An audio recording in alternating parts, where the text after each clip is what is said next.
ತಮಗೆ ಗೊತ್ತಿರೋ ಹಾಗೆ ನಮ್ಮ ಸರ್ಕಾರ 2.5 ವರ್ಷ ಪೂರೈಸಿದೆ. ನಮ್ಮ ಜನ ಕೊಟ್ಟಂತಹ ಆದೇಶದಲ್ಲಿ ಅರ್ಧ ಮೈಲಿಗಲ್ಲನ್ನು ಈಗ ನಾವು ದಾಟಿದ್ದೇವೆ. ಅದರ ಸಂದರ್ಭದಲ್ಲಿ ಈ ಇಲಾಖೆ ಜವಾಬ್ದಾರಿ ವಹಿಸಿಕೊಂಡು ಕಳೆದ 2.5 ವರ್ಷದಲ್ಲಿ ಆಗಿರುವಂಥ ಪ್ರಗತಿಯನ್ನು ಅವಲೋಕಿಸುವುದರ ಜೊತೆಗೆ ಮುಂದೆ ಮಾಡಬೇಕಾಗಿರ್ತಕ್ಕಂಥ ಕೆಲಸ ಕಾರ್ಯಗಳು, ಆದ್ಯತೆಗಳು ಏನಿರಬೇಕು, ಇವೆಲ್ಲ ವಿಷಯಗಳನ್ನು ಚರ್ಚೆ ಮಾಡಲಿಕ್ಕೆ ಮತ್ತು ಮುಂದಿನ ಜನಪರ ಕಾರ್ಯಕ್ರಮಗಳ ಆದ್ಯತೆಯನ್ನು, ಗುರಿಯನ್ನು ನಿಗದಿ ಮಾಡಲಿಕ್ಕೆ ಇವತ್ತು ಎಲ್ಲ ಜಿಲ್ಲಾಧಿಕಾರಿಗಳು ಮತ್ತು ಎಲ್ಲ ನಮ್ಮ ಸರ್ವೆ ಇಲಾಖೆ ಜಿಲ್ಲಾ ಮುಖ್ಯಸ್ಥರು ಹಾಗೂ ಎಲ್ಲ ನಮ್ಮ ಇಬ್ಬರು ಕಾರ್ಯದರ್ಶಿಗಳು, ಕಮಿಷನರ್ಸು ಎಲ್ಲರೂ ನಾವು ಇಂದು ಒಂದು ದಿನದ ಸಭೆ ಮತ್ತು ಕಾರ್ಯಾಗಾರವನ್ನು ಇಟ್ಕೊಂಡಿದ್ದೇವೆ. ಈಗ 2.5 ವರ್ಷದಲ್ಲಿ ನಾವು ಆಗಿರುವಂಥ ಕೆಲಸದ ಬಗ್ಗೆ ಸಂಕ್ಷಿಪ್ತವಾಗಿ ನಾವು ಮಾತಾಡೋದಾದರೆ, ನಾನು ಅನೇಕ ಬಾರಿ ಹೇಳಿದ್ದೇನೆ, ಇವತ್ತು 2.5 ವರ್ಷದ ಅವಧಿ ಇರೋದರಿಂದ ಸ್ವಲ್ಪ ಪುನರುಚ್ಚಾರ ಮಾಡ್ತೇನೆ. ಭಾಳ ಮುಖ್ಯವಾಗಿ 16 ವರ್ಷಗಳ ಹಿಂದೆ ಜನಗಳಿಗೆ ಮಂಜೂರಾದಂತಹ ಸರ್ಕಾರಿ ಜಮೀನುಗಳು, ಅದು ಕೆಲವ್ರಿಗೆ ದರಖಾಸ್ತು ಯೋಜನೆಯಲ್ಲಿ ಮಂಜೂರಾಗಿದೆ, ಕೆಲವ್ರಿಗೆ ಬಗರುಕುಮಲ್ಲಿ ಮಂಜೂರಾಗಿದೆ. ಈ ರೀತಿ ನಾನಾ ಯೋಜನೆಗಳಲ್ಲಿ ಬಡವರಿಗೆ, ರೈತರಿಗೆ, ಸಾಗುವಳಿ ಮಾಡುವಂಥವರಿಗೆ ಮಂಜೂರಾಗಿದ್ದಂತಹ ಜಮೀನುಗಳು ಅವು ಇತಿಹಾಸದಲ್ಲಿ ಅವರಿಗೆ ಪೋಡಿ ದುರಸ್ತನ್ನು ಮಾಡದೆ ಒಂದು ರೀತಿ ಅವ್ರ ಹೆಸರಿಗೆ ಬರೀ RTC ಮಾಡಿ ಅವರ ಜುಟ್ಟು ನಮ್ಮ ಕೈಯಲ್ಲೇ ಇಟ್ಕೊಂಡು ಅವ್ರಿಗೆ ಪಕ್ಕಾ ದಾಖಲೆಗಳು ಆಗದ ಹಾಗೆ ಅವರನ್ನು ಅತಂತ್ರ ಸ್ಥಿತಿಯಲ್ಲೇ ಇಲ್ಲಿವರೆಗೂ ನಾವು ನಡೆಸ್ಕೊಂಡು ಬಂದಿದ್ದೇವೆ. ಇದನ್ನು ಮನಗಂಡು ಬಡವರಿಗೆ ಮಂಜೂರಾಗಿರುವ ಜಮೀನುಗಳಿಗೆ ಅವರಿಗೆ ಪಕ್ಕಾ ದಾಖಲೆಗಳನ್ನು ಮಾಡಿಕೊಡ್ಬೇಕು ಅಂತ ನಾವು ಸಂಕಲ್ಪ ಮಾಡಿದಾಗ ನಾನಾ ಜನ ಮಾತಾಡಿದರು, ಹಿಂದೆ ಭಾಳ ಮಾತಾಡಿದ್ದಾರೆ, ಆದರೆ ಯಾರೂ ಮಾಡೋಕ್ಕಾಗಿಲ್ಲ ಅಂತ. ಹಾಗೆ ಮಾನ್ಯ ಹಾಲಿ ವಿರೋಧ ಪಕ್ಷದ ನಾಯಕರು ವಿಧಾನಸಭೆಯಲ್ಲಿ ಹೇಳಿದರು, ನೀವು ಮಾಡೋಕ್ಕೆ ಸಾಧ್ಯನೇ ಇಲ್ಲ, ಇದನ್ನು ನಾನು ಚಾಲೆಂಜ್ ಮಾಡ್ತೀನಿ, ನಾನು ಟ್ರೈ ಮಾಡಿದೆ ಆದರೆ ಆಗಿಲ್ಲ ಅಂತ. ಸೊ ಈ ವಿಷಯದಲ್ಲಿ ನಾವು ಇದನ್ನು ಸವಾಲಾಗಿ ತಗೊಂಡು, ಯಾಕಂದರೆ ಒಂದೊಂದು ಪೋಡಿ ದುರಸ್ತು ಆಗಬೇಕಂದ್ರೆ ರೈತರು ಬಂದು ನಮಗೆ ಅರ್ಜಿ ಕೊಟ್ಟು ಅಲದು ಮಧ್ಯವರ್ತಿಗಳಿಗೆ ಲಕ್ಷಾಂತರ ರೂಪಾಯಿ ರೊಕ್ಕ ಕೊಟ್ಟು ಮಾಡಿಸ್ಕೊಳ್ಳುವಂಥ ಪರಿಸ್ಥಿತಿಯಲ್ಲಿ ಎಷ್ಟೋ ಜನ ಇದು ಆಗೋದೇ ಇಲ್ಲ ಅಂತ ಮರ್ತಿದ್ದಂತಹ ಪರಿಸ್ಥಿತಿಯಲ್ಲಿ ನಾವು ಈ ದುರಸ್ತು ಪೋಡಿ ಅಭಿಯಾನ ನನ್ನ ಭೂಮಿಯನ್ನು ಆರಂಭ ಮಾಡಿದ್ದು 1 ವರ್ಷದ ಹಿಂದೆ. ಹೋದ ಡಿಸೆಂಬರಲ್ಲಿ ಟ್ರಯಲ್ ಮಾಡಿದ್ವಿ. ಈ ವರ್ಷ ಜನವರಿಯಿಂದ ಫುಲ್ ಫ್ಲೆಡ್ಜ್ಡ್ ಆಗಿ ನಾವು ಮಾಡ್ತಾ ಇದ್ದೇವೆ. ನಿಮಗೆ ಉದಾಹರಣೆಗೆ ಹೇಳೋದಾದರೆ 2018ರಿಂದ 2023ರಲ್ಲಿ ದುರಸ್ತು ಪೋಡಿ ಮಾಡಿಕೊಟ್ಟಿದ್ದು ಇಡೀ ರಾಜ್ಯದಲ್ಲಿ 8,500 ಪ್ರಕರಣ. 5 ವರ್ಷದ ಅವಧಿಯಲ್ಲಿ 8,500 ಪ್ರಕರಣ.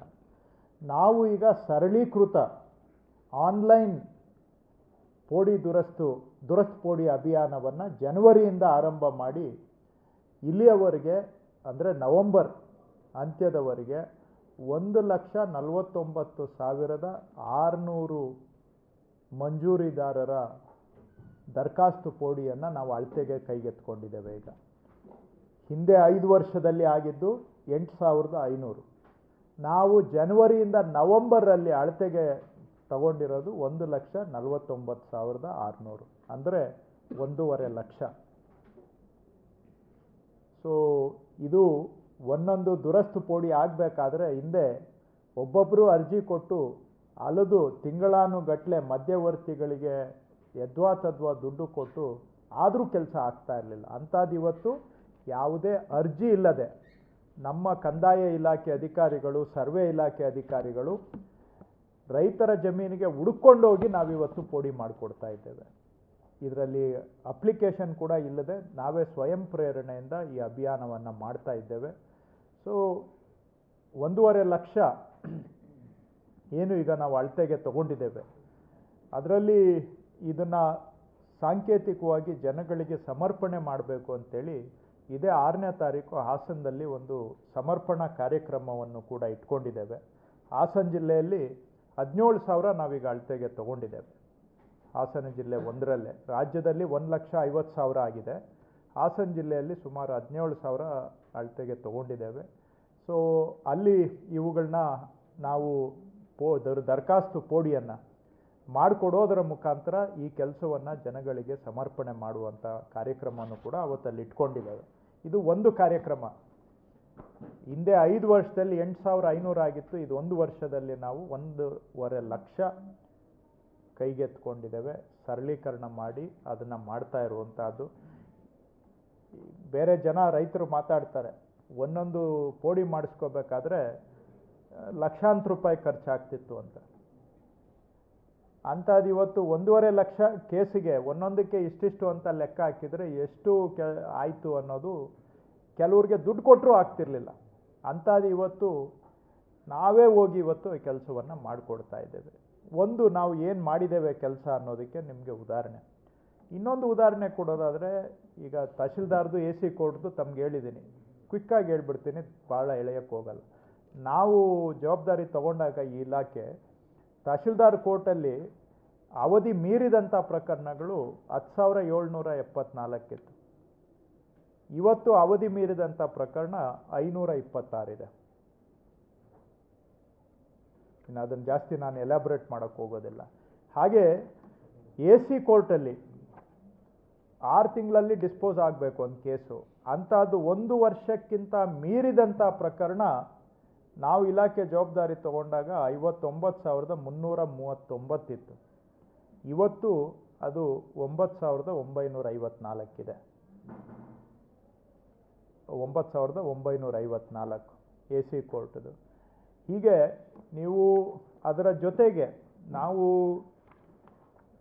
ಮತ್ತೊಂದು ಈ ಪೋಡಿ ಬಗ್ಗೆ ನಾನು ಮಾತಾಡಿದೆ, ಅದು ಸರ್ಕಾರದಿಂದ ಮಂಜೂರಾಗಿರೋ ಜಮೀನುಗಳಿಗೆ ನಾವು ಮಾಡ್ತಾ ಇದ್ದೇವೆ.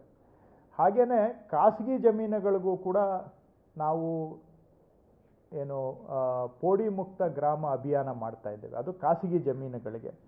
ಅದರಲ್ಲೂ ಕೂಡ ಈಗ ಸುಮಾರು 3,300 ಗ್ರಾಮಗಳಲ್ಲಿ ಈಗ ನಾವು ಪೋಡಿ ಮುಕ್ತ ಗ್ರಾಮ ಮಾಡ್ತಕ್ಕಂಥ ಕಾರ್ಯಕ್ರಮ ನಂಬ್ಕೊಂಡಿದ್ದೇವೆ. ದರಖಾಸ್ತು ಪೋಡಿ ಸರ್ಕಾರದಿಂದ ಮಂಜೂರಾಗಿರೋ ಜಮೀನಿಗಾಗುತ್ತೆ. ಪೋಡಿ ಮುಕ್ತ ಗ್ರಾಮದಲ್ಲಿ ನಾವೇ ಸ್ವಯಂ ಪ್ರೇರಣೆಯಿಂದ ಖಾಸಗಿ ಜಮೀನಿಗೆ ಪೋಡಿ ಮಾಡಿಕೊಡ್ತಕ್ಕಂಥ ಕಾರ್ಯಕ್ರಮವನ್ನು ಅದರಲ್ಲಿ ನಾವು ಮಾಡ್ತಾ ಇದ್ದೇವೆ. ಇವೆಲ್ಲ ಮಾಡ್ತಾ ಇರೋದ್ರಿಂದ ಹಿಂದೆ ಒಂದು ತಿಂಗಳಿಗೆ ಸರಾಸರಿ 90,000 ಸರ್ವೆ ಮಾಡಿಕೊಡ್ತಾ ಇದ್ವಿ ನಾವು ಒಂದು ತಿಂಗಳಿಗೆ. ಈಗ ಒಂದು ತಿಂಗಳಿಗೆ ಸರಾಸರಿ 1,34,000 ಸರ್ವೆ ಮಾಡಿಕೊಡ್ತಾ ಇದ್ದೀವಿ ಒಂದು ತಿಂಗಳಿಗೆ. ಏನು ಇಂಪ್ರೂವ್ಮೆಂಟ್ ಆಗಿದೆ ಅನ್ನೋದನ್ನು ನಿಮಗೆ ಇನ್ನೊಂದು ರೂಪದಲ್ಲಿ ನಾನು ಹೇಳ್ತಾ ಇರ್ತಕ್ಕಂಥದ್ದು. ಹಾಗಾಗಿ ಇವೆರಡೂ ಮುಖ್ಯ ನಮಗೆ. ದರಖಾಸ್ತು ಪೋಡಿ ಒಂದು ಕಡೆ, ಅದು ಸರ್ಕಾರದಿಂದ ಮಂಜೂರಾದಂಥ ಜಮೀನಿಗೆ. ಪೋಡಿ ಮುಕ್ತ ಗ್ರಾಮದಲ್ಲಿ ಖಾಸಗಿ ಜಮೀನಿಗೆ ನಾವೇ ಹೋಗಿ ಅವ್ರಿಗೆ ಸರ್ವೆ ಮಾಡಿ ಪೋಡಿ ಮಾಡಿಕೊಡ್ತಕ್ಕಂಥದ್ದು. ಇವೆರಡೂ ಕಾರ್ಯಕ್ರಮಗಳು ಇವತ್ತು ಜನಕ್ಕೆ ಭಾಳ ದೊಡ್ಡ ಪ್ರಮಾಣದಲ್ಲಿ ಅನುಕೂಲ ಆಗುವಂಥ ಕಾರ್ಯಕ್ರಮವನ್ನು ನಾವು ಮಾಡ್ತಾ ಇದ್ದೀವಿ. ಇದರ ಜೊತೆಗೆ ನಿಮಗೆ ಹಿಂದೆ ಹೇಳಿದ್ದೆ, ರಾಜ್ಯದಲ್ಲಿ ಸುಮಾರು ಜಮೀನುಗಳು ಮೃತರ ಹೆಸರಿನಲ್ಲಿದ್ದಾವೆ ಅಂತ. ಅಂಥದ್ದೊಂದು 40,900 ಜಮೀನುಗಳು, 40,09,000 ಜಮೀನು ಮೃತರ ಹೆಸರಿನಲ್ಲಿ ಇರುವಂಥದ್ದನ್ನು ಗುರುತಿಸಿ ಈಗ ಅವುಗಳನ್ನೆಲ್ಲವನ್ನು ಕೂಡ ವಾರಸುದಾರರಿಗೆ, ಅಂದರೆ ಅವರು ಹೆಂಡತಿಗೆ ಆಗಲಿ ಅಥವಾ ಮಕ್ಕಳಿಗೆ ಆಗಲಿ ಪೌತಿ ಖಾತೆಯನ್ನು ಮಾಡಿಕೊಡ್ತಕ್ಕಂಥ ಅಭಿಯಾನವನ್ನು ನಾವು ಸ್ಟಾರ್ಟ್ ಮಾಡಿದ್ದೇವೆ. ಈ ಪೌತಿ ಅಭಿಯಾನ ಈಗ ಆಲ್ರೆಡಿ ಈ 40 ಲಕ್ಷ ಏನು ಆ ಥರ ಇದ್ದಾವೆ ಅಂತ ಗುರುತಿಸಿದ್ದೀವಿ. ಅದರಲ್ಲಿ ಸುಮಾರು ಒಂದು 3,20,000 ಅಷ್ಟು ಈಗ ನಾವು ಪೌತಿ ಖಾತೆಯನ್ನು ಮಾಡಿದ್ದೇವೆ. ಇವತ್ತು ನಾನು ಜಿಲ್ಲಾಧಿಕಾರಿಗಳಿಗೆ ಹೇಳಿದ್ದೇನೆ, ಇನ್ನು ಮುಂದೆ ಇದನ್ನು ಪ್ರತಿಯೊಬ್ಬ ವಿಲೇಜ್ ಅಕೌಂಟೆಂಟು ಒಂದು ತಿಂಗಳಿಗೆ ಕಡ್ಡಾಯವಾಗಿ 100 ಪೌತಿ ಖಾತೆಗಳನ್ನು ಮಾಡಬೇಕು ಅಂತ ಟಾರ್ಗೆಟ್ ಕೊಟ್ಟಿದ್ದೇವೆ. ಯಾಕಂದರೆ ಇನ್ಮೇಲೆ ಇಷ್ಟು ದಿನ ಸ್ವಲ್ಪ ಟ್ರಯಲ್ ಆ್ಯಂಡ್ ಎರರು ಇತ್ತು, ಅವ್ರಿಗೂ ಅನುಭವ ಆಗಬೇಕಾಗಿತ್ತು. ಈಗ ಅದೆಲ್ಲ ಆಗಿರೋದ್ರಿಂದ ಇನ್ಮೇಲೆ ಪೌತಿ ಖಾತೆಯನ್ನು ಭಾಳ ಸೀರಿಯಸ್ ಆಗಿ ಮಾಡಬೇಕು ಅಂತ ಹೇಳಿ ಪ್ರತಿಯೊಬ್ಬ ವಿಲೇಜ್ ಅಕೌಂಟೆಂಟು 100 ಮಾಡಬೇಕು. ಆಮೇಲೆ ಯಾರು ಪ್ರೋಗ್ರೆಸ್ ಮಾಡ್ತಾರೆ ಅಂಥ ವಿಲೇಜ್ ಅಕೌಂಟೆಂಟಿಗೆ, ಗ್ರಾಮ ಸೇವಕರಿಗೆ ಒಂದು ಸ್ವಲ್ಪ ಪ್ರೋತ್ಸಾಹಧನ, ಇನ್ಸೆಂಟಿವನ್ನು ಕೂಡ ಕೊಡ್ತೀವಿ ಅಂತ ನಾನು ಇವತ್ತು ಜಿಲ್ಲಾಧಿಕಾರಿಗಳಿಗೆ ನಾನು ಸೂಚನೆಯನ್ನು ಕೊಟ್ಟಿದ್ದೇನೆ. ಸೊ ಇನ್ಮೇಲೆ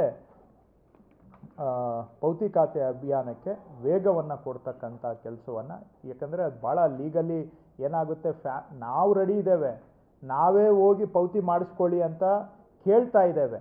ಆದರೆ ಏನಾಗುತ್ತೆ, ಜನಗಳು ಅವ್ರ ಮನೆಯಲ್ಲಿ ಹೆಣ್ಮಕ್ಳದು ಅವ್ರದ್ದು ಇವ್ರದ್ದು ಇಶ್ಯೂಸ್ ಇರ್ತದೆ, ಅಣ್ಣ ತಮ್ಮಂದ್ರದ್ದು ವ್ಯಾಜ್ಯಗಳಿರ್ತದೆ. ಇದರಿಂದ ಜನ ನಮಗೆ ಸಹಕಾರ ಕೊಟ್ಟರೆ ಇವೆಲ್ಲ ನಾವು ಇನ್ನೂ ಸ್ಪೀಡಾಗಿ ಮಾಡಿಕೊಡ್ತೇವೆ. ಇದ್ದಾವೆ 3 ತಲೆಮಾರ್ದು ಕೂಡ ಇನ್ನೂ ಪೌತಿ ಆಗದೆ ಇರೋವು ಹಾಗೆ ಉಳ್ಕೊಂಡಿದ್ದಾವೆ. ಅವರಲ್ಲಿ ಏನಾಗುತ್ತೆ, ಕುಟುಂಬದಲ್ಲಿ ವ್ಯಾಜ್ಯ ಬಂದ್ಬಿಟ್ಟು ಅವರಲ್ಲಿ ಸಹಮತ ಇಲ್ಲದೆ ಹೋದಾಗ ನಾವು ಎಷ್ಟೇ ಪ್ರಯತ್ನ ಮಾಡಿದರೂ ಕೂಡ ಅದು ಅವ್ರಿಗೂ ಪ್ರಯೋಜನ ಇಲ್ಲ, ನಮಗೂ ಪ್ರಯೋಜನ ಇಲ್ಲ. ಅಂಥದ್ದು ಇದೆ, ಅಂಥದ್ದು 50% ಆ ಥರ ಕೇಸಸ್ ಇದೆ ನನ್ನ ಪ್ರಕಾರ. ಇನ್ನು 50%ಅನ್ನು ನೀವು ಬರೋ 6 ತಿಂಗಳಲ್ಲಿ ಮಾಡಲೇಬೇಕು ಅಂತ ನಾನು ಸೂಚನೆ ಕೊಟ್ಟಿದ್ದೇನೆ. ಯಾವುದು 1 ತಲೆಮಾರು ಇಂಥವಿರ್ತವೆ, ಎಲ್ಲಿ ವ್ಯಾಜ್ಯ ಇಲ್ಲ ಅಂಥ ಪ್ರಕರಣಗಳನ್ನು ಗುರುತಿಸಿ ತಿಂಗಳಿಗೆ 100 ಒಬ್ಬೊಬ್ಬ ವಿಲೇಜ್ ಅಕೌಂಟೆಂಟು ಮಾಡಬೇಕು ಅಂತ ಇವತ್ತು ನಾನು ಅವರಿಗೆ ಸೂಚನೆಯನ್ನು ಕೊಟ್ಟಿದ್ದೇನೆ. ಜಿಲ್ಲಾಧಿಕಾರಿಗಳು ಇದನ್ನು ಮಾನಿಟರ್ ಮಾಡಬೇಕು ಅಂತಲೂ ಕೂಡ ಅವರಿಗೆ ಹೇಳಿದ್ದೇನೆ.